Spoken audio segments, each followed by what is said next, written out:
This is all your fault. You crashed the car. My fault! You were distracting me! You're impossible. And you're perfect? Streetlights while fog rolled thick across the asphalt. Ginna Marshall's hands gripped the wheel as her sedan lurched forward from the impact, tires screeching against wet pavement. She hadn't been speeding. She hadn't been distracted. She'd simply existed in the wrong place when power decided to intersect with principle. In her rearview mirror, a silver Mercedes sat motionless, engine purring like a satisfied predator. Steam rose from both hoods, curling into the night air like ghosts witnessing something they shouldn't. Ginna pushed her door open and stepped into the cold. Her breath misted as she surveyed the damage, already calculating costs she couldn't afford. Behind her, the Mercedes door opened with the soft click of German engineering. The man who emerged moved like silence had a physical form. Tailored black coat, dark hair swept back, a face carved from certainty and old violence. Ink traced up from his collar, disappearing beneath expensive fabric, patterns that spoke a language Ginna didn't need to understand to recognize as dangerous. Their eyes met across 15 feet of damaged pride and crumpled steel, and Jiho stopped breathing. He'd faced death without flinching, had given orders that ended futures with 3 words or less. But this woman, this stranger glaring at him with fury burning in dark eyes, demanding accountability without knowing his name, made something in his chest crack open. For the first time in a decade, he forgot every rule he'd built himself upon. Hey beautiful souls, before we dive deep into this story, I need you to do something for me. If this is your first time here, hit that subscribe button right now. Trust me, you don't want to miss what happens next. And we're building a family of people who love these intense, powerful stories. Drop a comment telling me where you're watching from, and I'll personally send love your way. Now let's get into this because what's about to unfold will have you on the edge of your seat for the next hour. Fog clung to the city like forgotten prayers. Streetlights struggled against the darkness, casting yellow pools across cracked pavement. Ginna had been driving home from her second shift, exhaustion pressing heavy on her shoulders, when the night split open with screeching tires and crushing impact. Now she stood in the cold, staring at a man who hadn't apologized. You hit me, Ginna said, voice carrying the weight of a long day and zero patience. Jiho nodded once. I'm aware. His accent wrapped around English words with controlled precision. Not apologetic. Not defensive. Just stated fact. Ginna's jaw tightened. I'll need your insurance information. Instead of reaching for his wallet, Jiho studied her. Really studied her. The way her natural hair caught the streetlight. The set of her shoulders exhausted but unbending. The fire in her eyes that refused to dim despite obvious fatigue. That won't be necessary, he said quietly. Ginna's eyebrows rose. Excuse me. I'll handle everything directly. Jiho pulled a card from his inner pocket, black with silver lettering. No company name. Just a phone number and one word, Jiho. She took it, flipped it over. Nothing. This tells me exactly nothing. It tells you everything you need. What I need, Ginna said, stepping closer despite every instinct screaming that this man was wrapped in things she didn't understand, is proper documentation. What I need is accountability, not some mysterious business card and pretty words. Something flickered across Jiho's face. Surprise perhaps. Or interest. Most people don't push back, he observed. I'm not most people. Behind Jiho, movement caught Ginna's attention. A black SUV had appeared at the intersection, windows tinted, engine running too quietly. Just sitting there. Watching. Her pulse quickened. Jiho noticed her gaze shift. His entire demeanor changed, calm hardening into something colder, more focused. He turned slightly, positioning himself between Ginna and the SUV without making it obvious. Get back in your car, he said, voice dropping low. I don't think so. Please. The word sounded unfamiliar in his mouth. Just for a moment. Ginna hesitated. Every rational thought told her to demand answers, to stand her ground. But something in his posture, the way his hands had shifted subtly toward his coat, made her listen to deeper instincts. She backed toward her driver's door, never breaking eye contact. Jiho lifted 2 fingers to his ear, speaking rapid Korean too quiet for Ginna to catch. The SUV's lights flared once, then it rolled backward, disappearing into the fog as smoothly as it had appeared. Silence settled, broken only by distant traffic and Ginna's hammering heart. Jiho turned back to her, and for the first time, she saw something almost human beneath the control. Concern maybe. Or calculation. Your car will be repaired by tomorrow afternoon, he said. Someone will contact you in the morning with details. I didn't agree to that. I know. He met her eyes, and Ginna felt the weight of his attention like physical pressure. But it's already done. Why was that vehicle watching us? Jiho's expression shuddered. Because people watch me. And now unfortunately they've seen you near me. Ginna's stomach twisted. That's not an answer. It's the safest one I can give you. Traffic began moving around them, horns starting to blare from impatient drivers. The city demanded forward motion, refused to let moments linger. Jiho stepped back, creating distance that somehow felt deliberate. Go home, Ginna Marshall. Lock your doors. She froze. How do you know my name? But Jiho was already walking back to his Mercedes, moving with that same controlled grace. He paused before getting in, looking back one final time. I'm sorry, he said, and it sounded like both apology and warning. Then he was gone, silver Mercedes disappearing into fog and streetlight, leaving Ginna standing alone with a useless black card, and the creeping certainty that her life had just become very complicated. Ginna told herself it was over. One collision, one strange man, one unsettling conversation. She'd file a police report, get her car fixed through proper channels, and forget Kim Jiho's dark eyes and dangerous calm. At 7:23 a.m., her phone shattered that illusion. Miss Marshall. A woman's voice, professional and American despite the faint accent underneath. I'm calling regarding your vehicle. Ginna sat up in bed, instantly alert. Who is this? I represent Mr. Kim. A tow truck will arrive at 9 a.m. to collect your vehicle. A replacement car will be delivered at 8:45. I didn't authorize any of this. A pause, polite but firm. Mr. Kim anticipated your concerns. However, he asked me to proceed regardless. He believes your time is valuable. Anger flared hot in Ginna's chest. Tell Mr. Kim that my decisions are mine to make. Of course, Miss Marshall. I'll relay your message. Click. At 8:43 a.m., a pristine black sedan pulled up outside Ginna's apartment. A driver in a crisp suit handed her keys, a folder with repair details, and a rental agreement already signed by someone else. I can't accept this, Ginna said. The driver's expression remained neutral. Mr. Kim insisted.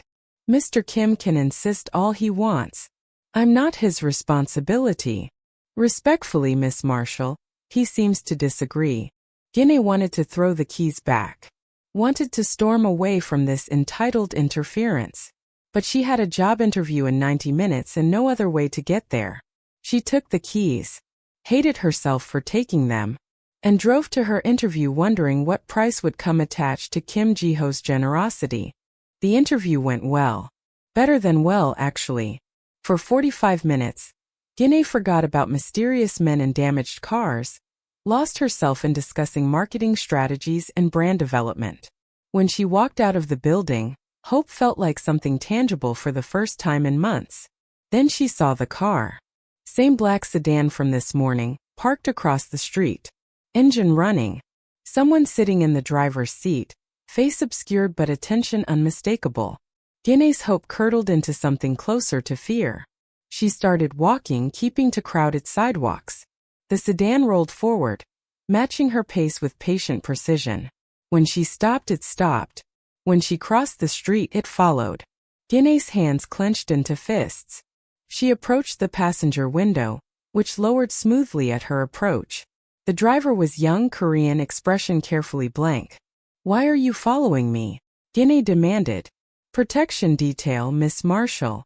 I didn't ask for protection. Mr. Kim felt it was necessary. Tell Mr. Kim to stop making decisions about my life. The driver's expression didn't change. "I'll relay your message." But the sedan didn't leave. It simply maintained distance, a shadow Ginna couldn't shake. She ducked into a busy coffee shop, ordering something she didn't want just to sit somewhere public. Through the window, she watched the sedan park discreetly down the block. And then she noticed the second watcher. A man in a gray jacket stood near the entrance, phone in hand, but his eyes kept lifting to the window. To her. His thumb moved across the screen like he was sending updates. Ginna's breathing quickened. She stood, moving toward the back of the shop where restrooms and a rear exit offered escape routes. The man in gray shifted, angling toward the front door. That's when Jiho walked in. He moved through the crowded shop like water finding its path, people unconsciously stepping aside. His dark coat shed raindrops, his expression calm but his eyes sharp, already tracking threats. Their gazes locked. "Miss Marshall," he said quietly, reaching her in 3 long strides. "We need to leave. Now. I need you to leave me alone." Ginna shot back, but her voice trembled. Jiho glanced past her shoulder, toward where the gray-jacketed man had stopped at the counter, pretending to order but clearly watching them. "That man has been following you for 20 minutes, Jiho said, voice dropping lower. "He's not with me." Ginna's stomach dropped. "Then who?" "People who want to know if you matter to me." Jiho's jaw tightened. "Please, just walk out the back door with me. I'll explain everything." Every instinct screamed conflicting warnings. Don't trust him. Don't stay here. Run from both threats. Run toward the only person who seems to be offering protection. Ginna made her choice. She moved toward the back exit, Jiho falling into step beside her, his body positioned between her and the gray-jacketed man.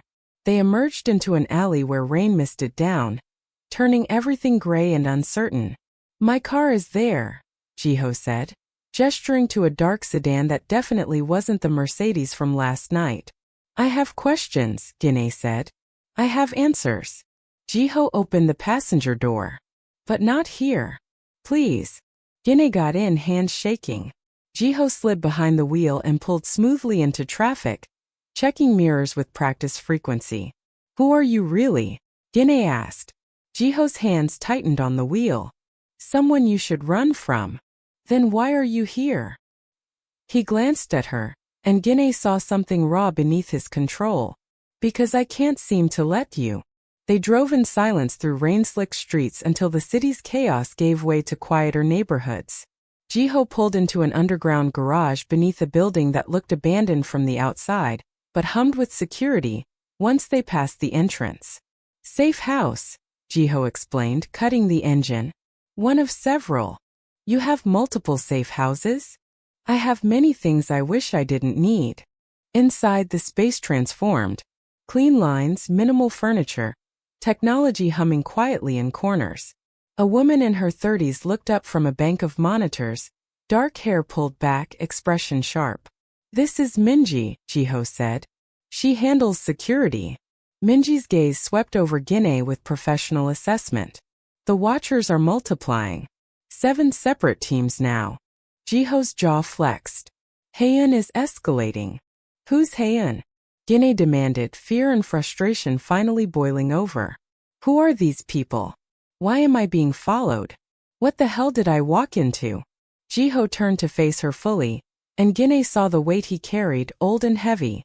"Heian Beck," he said quietly, "is the man who built me, the man I owe everything to, and the man I'm about to destroy." Ginna's breath caught. "I don't understand." "Sit," Jiho said gently, "and I'll tell you everything." They sat at a simple table while rain drummed against windows. Jiho poured tea with steady hands, though Ginna noticed he didn't drink his own. "Heian found me when I was 15, Jiho began. "Orphaned, angry, surviving by stealing and fighting. He offered structure, purpose, a family built on loyalty and strength." "The Mafia," Ginna said quietly. Jiho nodded. "We don't use that word, but yes. He trained dozens of us. Taught us business, strategy, control. How to move through the world like shadows who could reshape it." "And in return?" In return, we became his instruments, solving problems, protecting interests, ensuring certain people remained afraid and others remained cooperative. Ginna's hands wrapped around her teacup, seeking warmth against creeping cold. You hurt people. I prevented worse hurt, Jiho said, meeting her eyes. Or that's what I told myself. For years I believed order justified methods, that we were necessary evils keeping greater chaos at bay. What changed? Jiho was quiet for a long moment. I did. Slowly. I started seeing the faces we damaged, the families we fractured, the fear we cultivated and called respect. He stood, moving to the window, watching rain blur the city beyond. I've been planning my exit for 3 years, he continued. Building evidence, creating fail-safes, waiting for the right moment to burn it all down and walk away clean. Ginna's chest tightened. And then you hit my car. Jiho turned back, and the vulnerability in his expression nearly broke her. And then I saw you. Defiant. Unbending. Demanding I be better than what I was. And I knew I couldn't wait anymore. Because of me? Because you reminded me what integrity looks like, Jiho said softly. Real integrity. Not the controlled version Heian taught. You didn't know who I was, didn't care about my power. You just wanted me to be accountable. Ginna stood, legs unsteady. So now people are following me because Heian thinks I'm your weakness? Yes. Am I? Jiho's answer came without hesitation. Yes. The honesty hurt worse than any lie could have. Ginna paced, mind racing through impossible options. So what happens now? Now I move up my timeline, Jiho said. I have enough evidence to destroy Heiyun's operations. Financial records, documented crimes, witness testimonies. Enough to bring everything crashing down. Minji spoke up from her monitors. Going public will put a target on your back. Permanent. I know. They'll come for her too, Minji added, glancing at Ginna. I know. Ginna's voice cut through the tension. Stop talking about me like I'm not here. I get a choice in this. Jiho turned to her, expression pained. You do. Walk away right now. We'll provide protection until this is finished. You'll never see me again. And if I stay?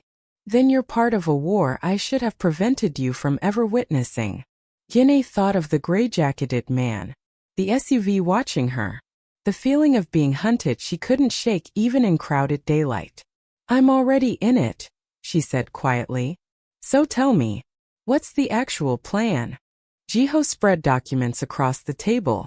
Financial ledgers, shipping manifests, photographs of meetings that were never supposed to be photographed. Heian built his empire on 3 pillars, Jiho explained. Legitimate business that launders money, underground operations that generate it, and fear that keeps everyone compliant. Ginna studied the papers, seeing patterns emerge. You're going to expose all of it. Simultaneously. To law enforcement, media, and rival organizations. Create chaos too large to contain or cover up. He'll retaliate. Immediately and viciously. Jiho met her eyes.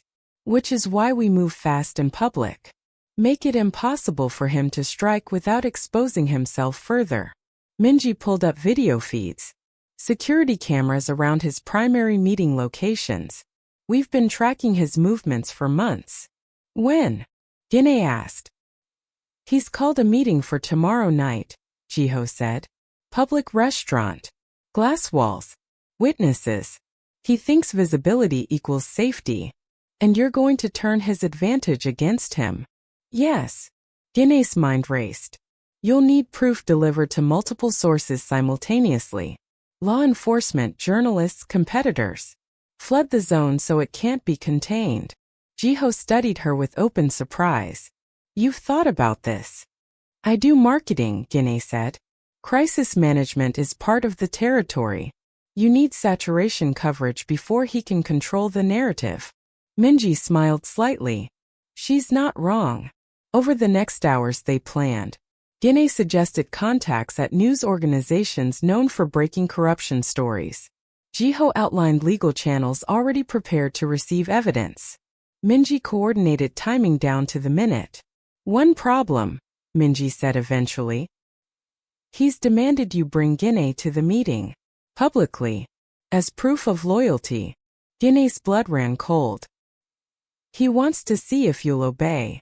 Jiho's expression turned to stone. I won't bring you into his presence.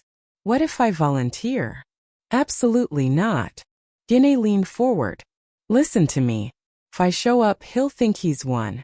He'll be confident, relaxed. Perfect moment for everything to crash down on him. Too dangerous. Everything about this is dangerous, Ginna countered. At least this way, I'm making the choice instead of having it made for me. Jiho looked like he wanted to argue, but Minji spoke first. She has a point. His guard will be down if he thinks you've capitulated. I don't like it, Jiho said quietly. Ginna met his dark eyes, seeing the fear he was trying to hide. I know, but we're past the point of safe options. The silence stretched, heavy with implications. If we do this, Jiho finally said, we do it my way. Security at every exit. Surveillance from multiple angles. The moment anything goes wrong, you leave. Agreed. Jiho exhaled slowly, and Ginna saw the weight settling onto his shoulders. The burden of letting someone into his war. Tomorrow night then, he said. We end this. Ginna barely slept. Every sound in Minji's safe house became a threat in her imagination. But when dawn broke gray and wet, she was still alive, still determined. Jiho appeared at breakfast looking composed, but Ginna noticed the tension in his shoulders. The careful way he avoided looking at her directly. Second thoughts, she asked. Constant thoughts, he replied. Second, third, 100th. We can still change the plan. Jiho shook his head. No. You're right. This is the best option. I just wish the best option didn't put you at risk. You barely know me, Ginna said softly. Why does it matter so much? Jiho finally met her eyes. Because in a life built on transactions and leverage, you're the first person who demanded I simply be better. Not for gain. Not from fear. Just because it was right. Ginna's chest tightened. That's a low bar. You'd be surprised how rare it is in my world. The day passed in preparation. Minji coordinated with journalists, confirming they'd have camera crews positioned discreetly. Legal contacts verified they were ready to move on warrants the moment evidence dropped. As evening approached, Ginna dressed carefully. Professional but strong. She needed to look like someone who chose to be there, not someone forced. Jiho emerged in a dark suit, looking every inch the dangerous man he tried to leave behind. But when he saw Ginna, something in his expression softened. You look ready, he said. I am. I meant ready to run if necessary. Ginna managed a smile. That too. Minji handed them both small earpieces. I'll have eyes on everything. Say clear if you need immediate extraction. Say ready if you want me to trigger the evidence dump early. They drove through wet streets as night settled over the city. The restaurant glowed ahead, all glass and warm light, positioned on a corner where the world could watch. Last chance, Jiho said quietly. You can still walk away. Ginna took his hand, surprising them both. We're doing this together. His fingers tightened around hers, and for a moment, they sat in silence, gathering courage. Then they stepped out into the rain. Inside, the restaurant hummed with quiet wealth. Cloth napkins, crystal glasses, conversations conducted in murmurs. A private table waited in the back, visible through glass walls to the street outside. Haeun Baek rose to greet them. He was smaller than Ginna expected, 50s maybe, gray threading through dark hair. Expensive suit, gentle smile, eyes like frozen lakes. Jiho, he said warmly, opening his arms. And you must be Miss Marshall. Ginna felt those cold eyes assess her, measure her, catalog every possible weakness. Mr. Baek, she said evenly. Please sit. Haeun gestured graciously. I'm so glad you could join us. They sat. Jiho positioned himself subtly between Ginna and Haeun, protective instinct overriding years of trained deference. Haeun noticed. His smile didn't waver, but something sharpened in his gaze. You've been difficult to reach lately, Heian said to Jiho, tone conversational but waited. I've been busy. So I've noticed. Heian poured wine with steady hands. Starting to neglect responsibilities. Missing meetings. Making decisions without consultation. I'm allowed independence. Are you? Heian's smile thinned. I seem to recall our arrangement differently. Ginna's pulse quickened. This was it. The confrontation Jiho had been building toward for 3 years. Jiho reached into his jacket. Heian's bodyguard, standing discreetly nearby, tensed. But Jiho only pulled out a slim folder, placing it on the table between them. What's this? Heian asked. The truth, Jiho said quietly. Everything. Your accounts. Your operations. Names, dates, evidence that can't be buried or explained away. Heian's expression didn't change, but the temperature at the table dropped 20 degrees. You're making a mistake, he said softly.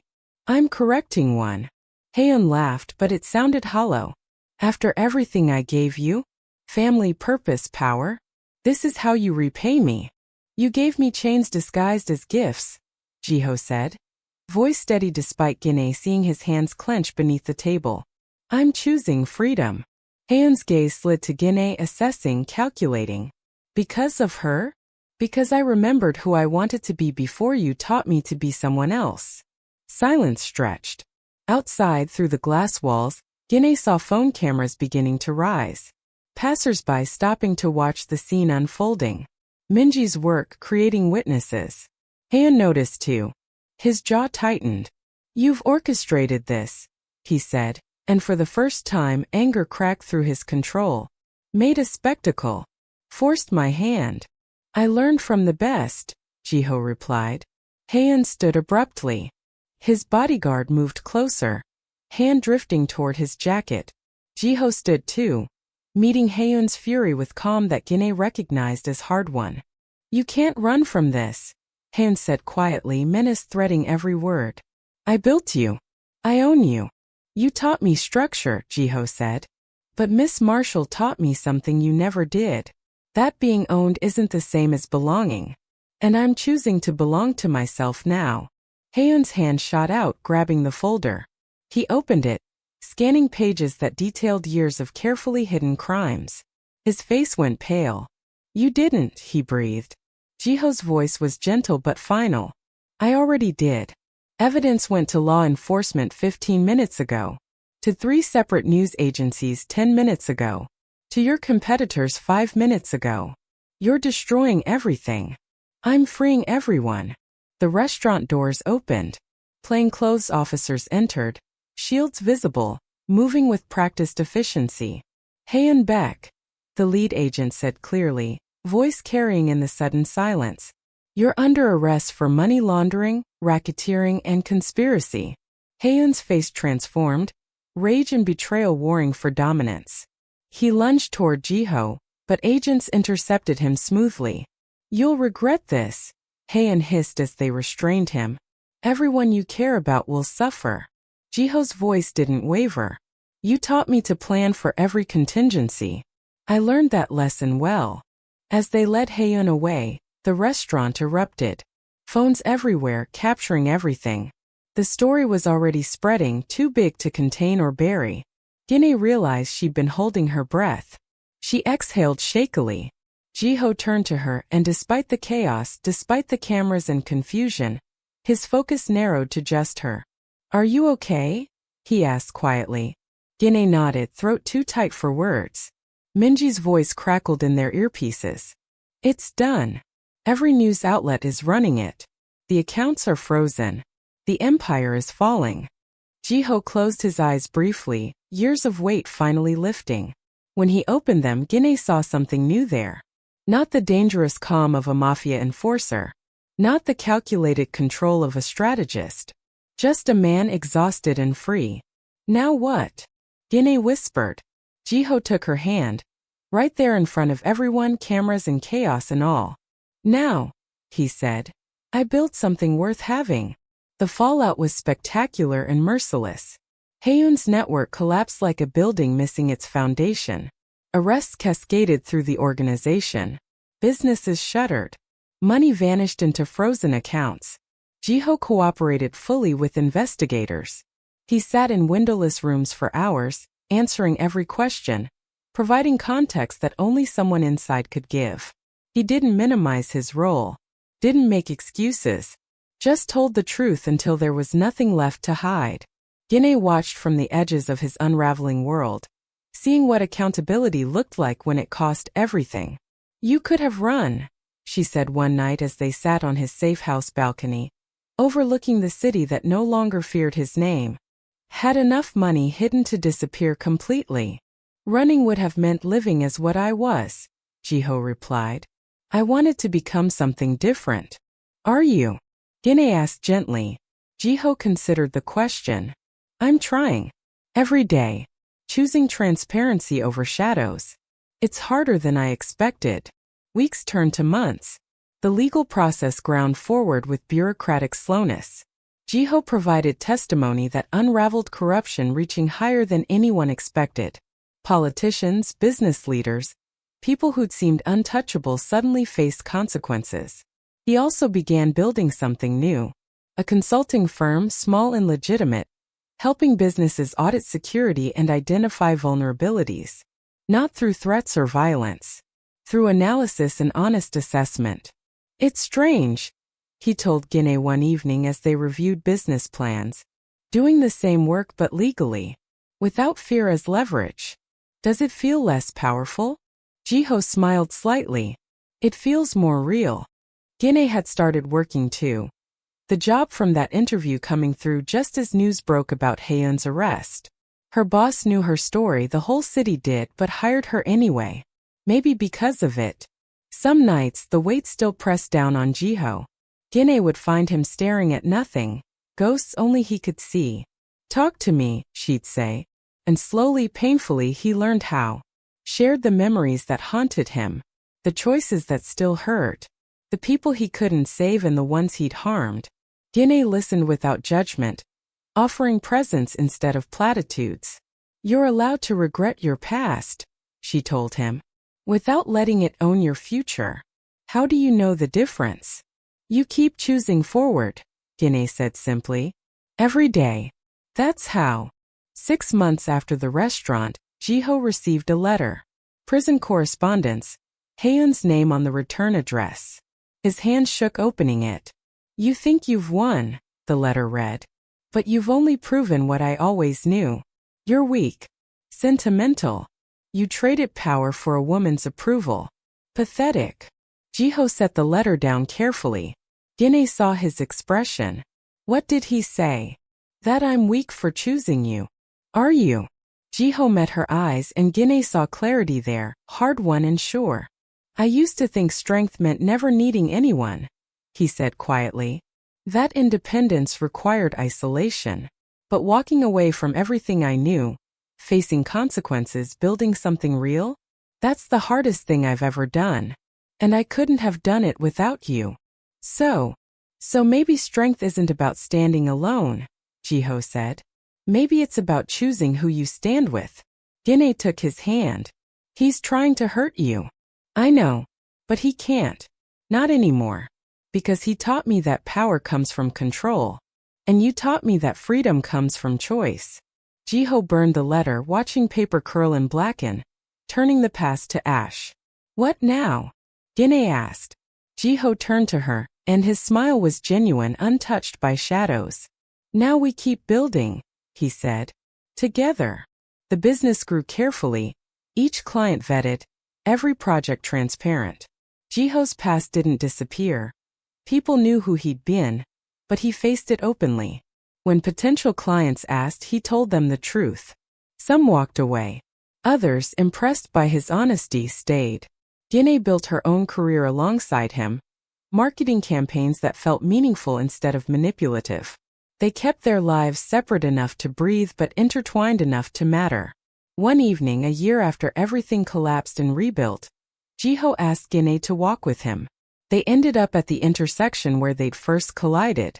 The dent in her car had long since been repaired. but the memory remained sharp. I've been thinking, Jiho said, stopping where his Mercedes had struck her sedan. Ginna smiled. That sounds dangerous. About crashes, he continued. How sometimes they destroy things, and sometimes they wake you up to what matters. He pulled a small box from his pocket, simple, unadorned, holding something that glinted in the streetlight. I'm not asking you to save me, Jiho said quietly. I'm asking if you'll build with me. Honestly, openly, choosing each other every day. Ginna's breath caught. The ring was beautiful, understated elegance, just like the life they'd carefully constructed. Yes, she said without hesitation. To building, to choosing, to all of it. Jiho slid the ring onto her finger, hand steady despite emotion swimming in his dark eyes. They stood at that intersection, where collision had become connection, where one defiant look had broken every rule he'd lived by and rebuilt him into someone worth knowing. Cars passed around them, the city moving forward, always forward. And Ginna realized that sometimes the most dangerous thing you can do is demand someone be better than they are. Because they might actually try. They might actually succeed. They might transform completely, shedding shadows for light, control for trust, power for partnership. I love you, Jiho said, the words still unfamiliar but true. I know, Ginna replied, pulling him close. That's why it works. The wedding came months later, small and deliberate. Close friends, careful security, but nothing hidden. They chose transparency over spectacle, meaning over show. Minji stood as Jiho's witness, teasing him about finally learning how to smile properly. Ginna's best friend from college flew in, approving of this man who'd fought so hard to deserve her. They exchanged vows that promised effort, not perfection. Honesty even when it hurt. Partnership through whatever came next. When Jiho kissed his bride, the small crowd erupted in applause. But he barely heard it, focused entirely on Ginna's face, the joy and certainty there. At the reception, someone asked how they met. Ginna laughed. He crashed into me, and then kept crashing through every assumption I'd made about people being unchangeable. Jiho added quietly, she looked at me like I could be better. So I tried to be. Later, as evening settled and guests began leaving, Ginna and Jiho stood alone on a balcony overlooking the city. Any regrets? Ginna asked. Jiho considered the question seriously. About leaving that life? Never. About the pain I caused getting there? Always. That's called growth. It's called consequence, Jiho replied. But I'm learning to carry it without letting it crush me. Ginna leaned against him, solid and certain. We'll carry it together. Below them, the city hummed with 10 million stories, lives intersecting and diverging, crashes both literal and metaphorical, reshaping futures every day. Somewhere in that vast network of possibility, other people were making choices that would echo through years. Some would choose shadows. Others would choose light. Jiho had chosen both, then chosen to leave the darkness behind. And Ginna had chosen to believe him, to demand his best self, to stand beside him as he built it day by difficult day. Ready to go home? Jiho asked. Ginna smiled. Always. They drove through rain-slicked streets, traffic lights turning green as they approached, the city offering safe passage. When they stopped at one final red light, Jiho glanced at Ginna and she met his eyes. No danger this time. No watchers. Just two people who'd collided into each other's lives and decided to stay. The light turned green. They drove forward together, into a future they were building with clear eyes and honest hearts. And somewhere behind them, in a prison cell, Hyun-baek realized that his greatest creation had finally, completely escaped. Not through violence or betrayal, but through the simple revolutionary act of choosing something better. The end. If this story moved you, if you felt every moment of Ginna and Jiho's journey, I need you to do something for me right now. Hit that like button. Share this with someone who needs to hear a story about redemption and second chances. And subscribe to this channel because we're just getting started. Every week we bring you stories that make you feel, make you think, and remind you that people can change if they're brave enough to try. Drop a comment telling me what you thought, where you're watching from, and what kind of story you want to hear next. This family is growing, and I want you to be part of it. Until next time, keep believing in better.